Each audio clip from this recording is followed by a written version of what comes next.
क्या उपेंद्र कुशवाहा और सीएम नीतीश कुमार के बीच सब कुछ ठीक नहीं है? क्या उपेंद्र कुशवाहा और ललन सिंह के बीच नाराजगी चल रही है? ये ऐसे सियासी सवाल हैं जिसका जवाब इन दिनों सियासी पिच पर हर कोई जानना चाहता है, लेकिन जवाब हर तरफ से गोलमोल ही मिल रहे हैं।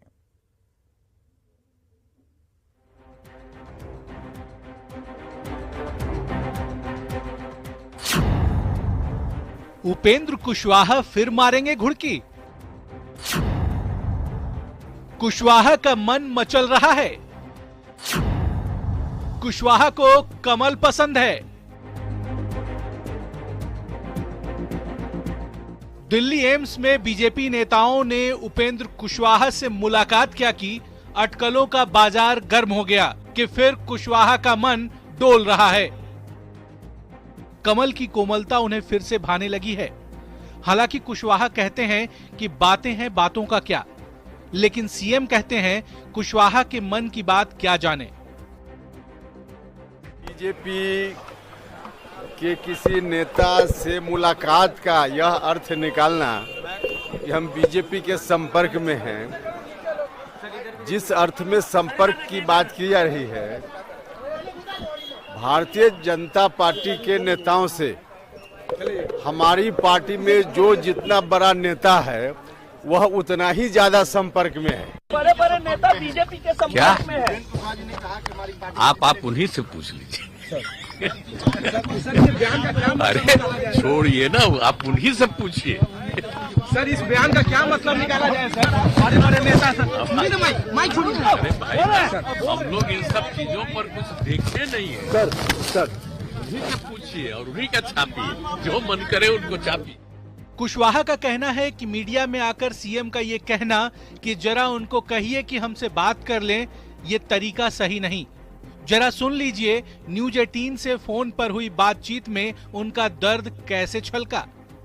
माननीय मुख्यमंत्री जी ने ही मीडिया के बंधुओं से कहा 2 दिन पहले कि उपेंद्र कुशवाहा जी को कहिए हमसे बात कर ले।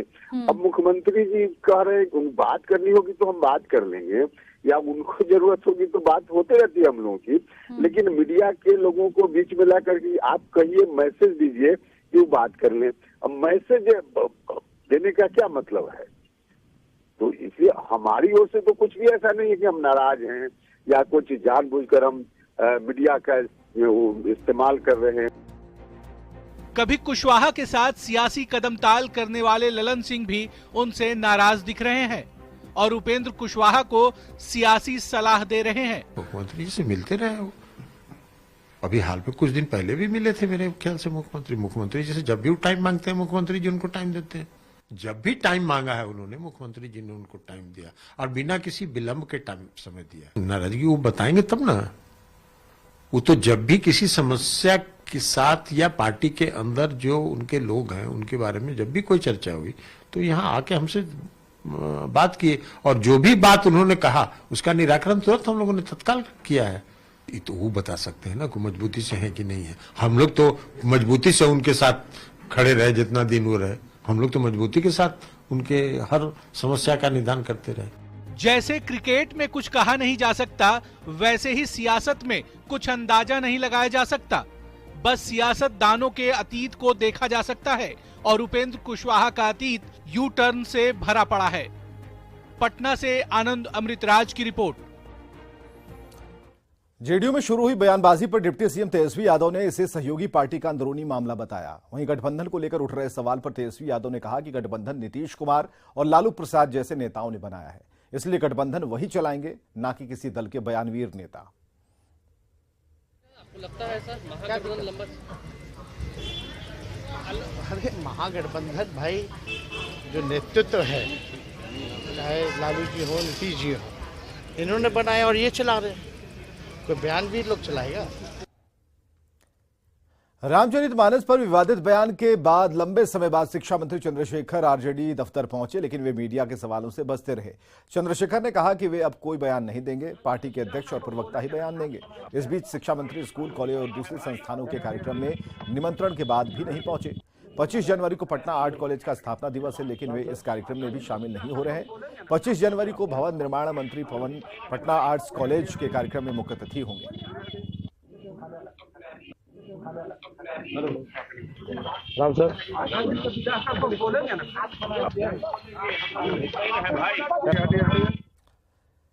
सवर्णों पर मंत्री आलोक मेहता के बयान पर बिहार कांग्रेस के पूर्व अध्यक्ष अनिल शर्मा ने कड़ी आपत्ति जताई। अनिल शर्मा ने कहा कि आलोक मेहता को देश और इतिहास की कोई जानकारी नहीं है और जिनकी आबादी 5 से 7% है वही लोग सवर्णों के खिलाफ विद्वेष फैलाकर सत्ता में बैठे रहना चाहते हैं।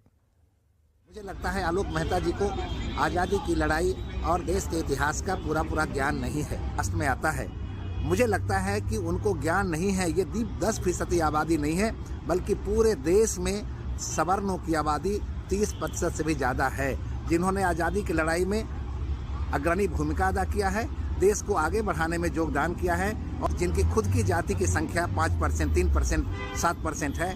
ऐसे तमाम लोग सवर्णों के खिलाफ बात करके बाकी जो जातियां हैं उन जातियों के बीच में अपनी नेतागिरी चमकाना चाहते हैं और उसके बल पर सत्ता पर काबिज रहना चाहते हैं। ऐसे लोग ही सामाजिक विद्वेष फैलाकर, विभ्रांति फैलाकर सवर्णों के खिलाफ आग उगलकर एकजुटता बनाते हैं और लाभ उस सत्ता का सिर्फ अपने और अपने परिवार को देते हैं।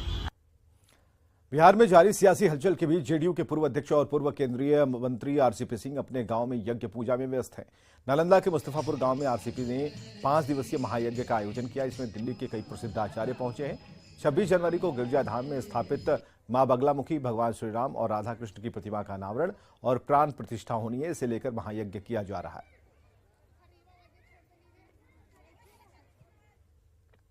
केंद्रीय मंत्री अश्विनी चौबे दरभंगा में कल मौन उपवास पर बैठेंगे और एम्स निर्माण में देरी का विरोध जताएंगे। बीजेपी नेताओं का आरोप है कि बिहार सरकार जानबूझकर दरभंगा एम्स के निर्माण में अड़ंगा लगा रही है, जिससे एम्स के निर्माण में देरी हो रही है। राज्य सरकार के इस रवैये के विरोध में कल एम्स निर्माण स्थल कर्पूरी चौक पर मौन उपवास की तैयारी की गई है। समाधान यात्रा के दौरान पिछले दिनों सीएम ने कहा था कि अब डीएमसीएच परिसर में नहीं, कहीं दूसरी जगह बनेगा एम्स। इसे लेकर बीजेपी सरकार पर हमलावर है।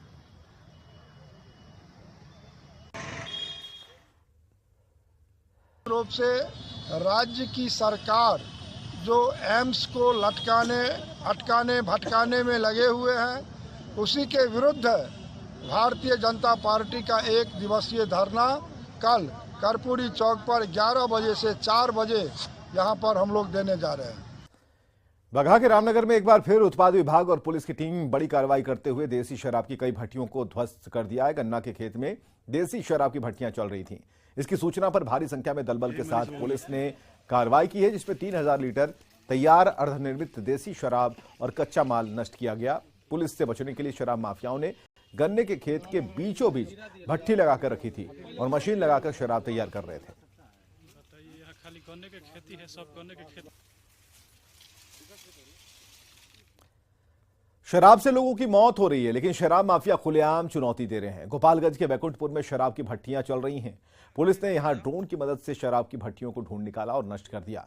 पुलिस ने यहां 6000 लीटर अर्धनिर्मित शराब को भी नष्ट कर दिया।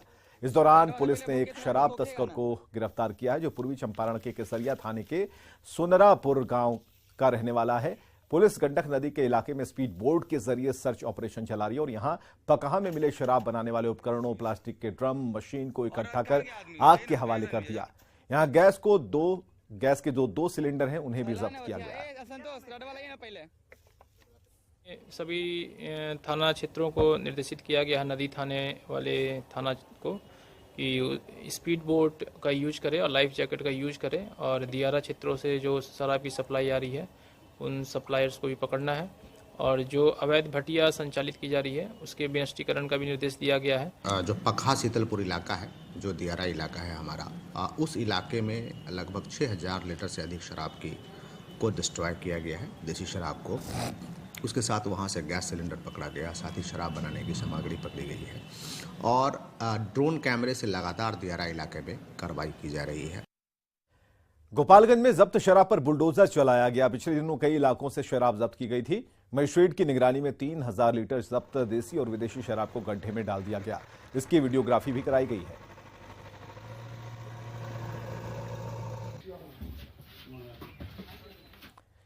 सीवान और गोपालगंज में शराब कांड पर डिप्टी सीएम तेजस्वी यादव ने कहा कि सरकार इसके खिलाफ कार्रवाई कर रही है और सीमावर्ती इलाकों में अधिकारियों का तबादला कर व्यवस्था को चुस्त दुरुस्त किया गया है और लगातार इस दिशा में कार्रवाई की जा रही है।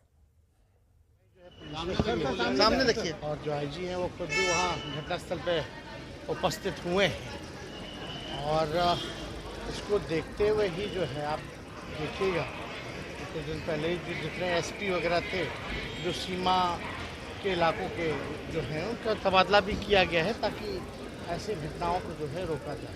जितना भी बिहार बॉर्डर पे है तकरीबन जो भी एसपी रहे उनकी पोस्टिंग की गई ताकि इस तरह की घटनाओं को रोका जाए।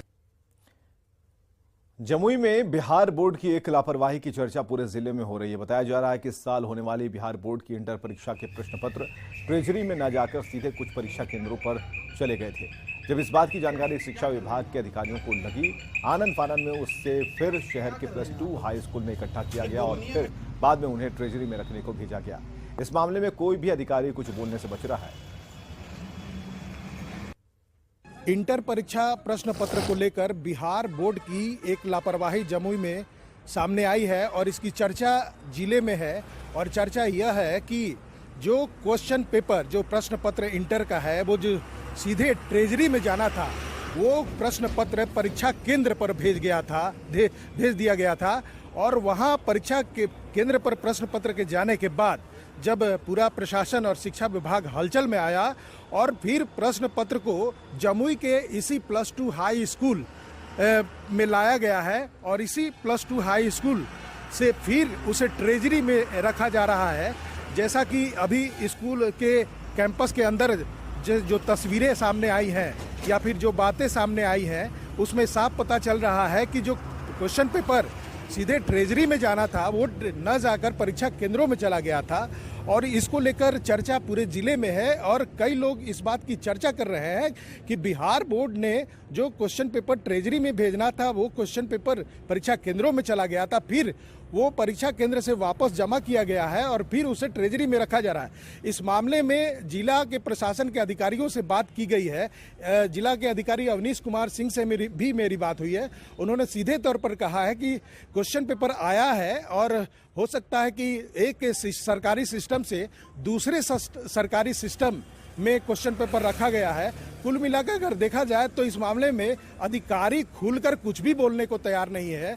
लेकिन यह चर्चा है कि जो क्वेश्चन पेपर बिहार बोर्ड का जो इंटर परीक्षा का क्वेश्चन पेपर जो ट्रेजरी में जाना था वो परीक्षा केंद्र में चला गया था। बाद में इसकी भरपाई की गई है और जो अधिकारी थे क्वेश्चन पेपर को फिर कलेक्ट करके वो ट्रेजरी में जमा किए हैं। केसी कुंदन, न्यूज 18 जमुई। पटना की बाईपास थाना पुलिस ने 3 फर्जी पुलिसकर्मियों को पकड़ा है। पुलिस को खबर मिली थी कि पुलिस की वर्दी में कुछ लोग लोगों से अवैध वसूली कर रहे हैं, दुकानदारों से रंगदारी मांग रहे हैं। पुलिस ने कार्रवाई करते हुए तीनों को गिरफ्तार कर लिया और जेल भेजा है। पकड़े गए तीनों फर्जी पुलिसकर्मी मध्य प्रदेश के रहने वाले हैं। वैशाली में 2 घरों में आग लगने से लाखों का नुकसान हुआ है। मामला लालगंज प्रखंड ऑफिस के पास का है, जहां 2 घरों में आग लग गई। लोगों ने आग पर काबू पाने की कोशिश की, लेकिन लपटें काफी तेज थीं और करीब 2 घंटे बाद आग बुझाई जा सकी। मौके पर फायर ब्रिगेड की गाड़ी काफी देर तक पहुंची, जिससे लोग नाराज दिखे।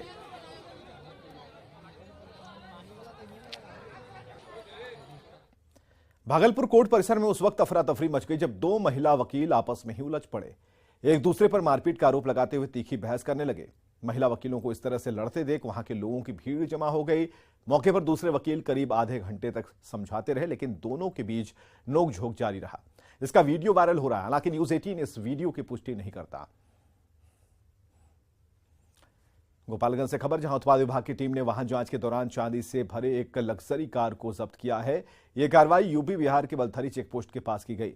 कार में गुप्त तहखाना बनाकर आगरा से चांदी से निर्मित जेवर को लाया जा रहा था। उत्पाद अधीक्षक राकेश कुमार ने बताया कि 141 किलोग्राम चांदी के जेवर आगरा से पूर्वी चंपारण लाया जा रहा था। इसे जब्त कर वाणिज्य कर विभाग को सौंप दिया गया है।